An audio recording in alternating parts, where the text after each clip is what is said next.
Ashley, Nikki, and Phyllis invite trouble in, and no one will be sorrier than they are in the end. Young, restless, unlikely alliance, Phyllis, Ashley, and Nikki, have let Victor take a backseat in their bid to bring down Diane. Yup, the ladies have done all the leg work themselves and finally feel that they're closing in on their objective, which is to rid Genoa City of Jenkins forever. But they'll want to consider their next move very carefully. Related story: Sharon stuns Chelsea, and Nick makes, spoiler, a lucrative offer at this point. Each of the three women in the I Hate Diane club has contributed to the cause. Phyllis gave up her hotel to take a job at Marchetti to try and sabotage the enemy from within the walls of Jabbit, but was stymied by Kyle and Summer's forced peace pact. Of course, Phyllis continued to work her agenda from behind the scenes, just not at Jabbit.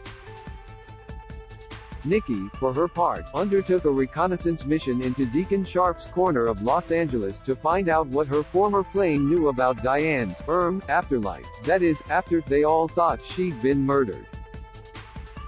Nikki came home whispering to her co-conspirators about Diane living high on the hog, contrary to her claims of a modest life as a real estate agent, and with a photo of her driving around with a man in a Bentley. Phyllis and Nikki began putting the pieces together when Tucker McCall crashed Kyle and Summer's vow renewal and gifted them with, you guessed it, a Bentley. It wasn't long before Tucker's connection to Diane was uncovered.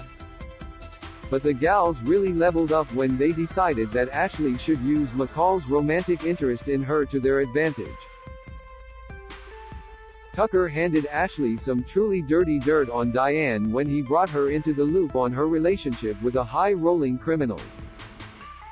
While Diane has attempted to cover her behind by confessing select parts of the truth to Jack and Kyle, as always, there remains more to the story, and Ashley, Phyllis, and Nikki are convinced that not only is their nemesis close to the breaking point, but that her connection to Jeremy Stark, the aforementioned criminal who had Diane laundering money for him across international borders, is the way to deliver the final blow to her Back from the Dead tour. Recent conversations have teased that Stark is dangerous and may be eyeballing revenge on Diane if he believes she helped put him away. As it turns out, she told Kyle that she did help put him in prison. With Stark's imminent release from behind bars splashed across the headlines of late, it's downright likely that the alliance of Nikki, Phyllis, and Ashley will lure him to town in hopes of inspiring Diane to skedaddle. Especially once they find out that Jack and Kyle already know about Stark and are still Team Diane. What better way to push her buttons than to bring the guy to town? The problem? If he's as sinister as we've been led to believe and he is out for revenge on Diane, she may not be the only one in danger. If Stark decides to take his vengeance by targeting Diane's loved ones, this whole plan could go horribly, horribly wrong.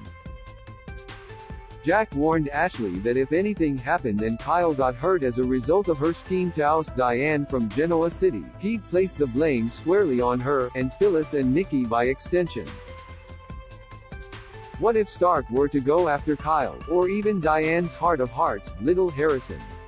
We've long said that Phyllis stands to lose just about everything if this plan to rid the town of Diane goes awry, but Nikki's involvement could fire up the old Newman versus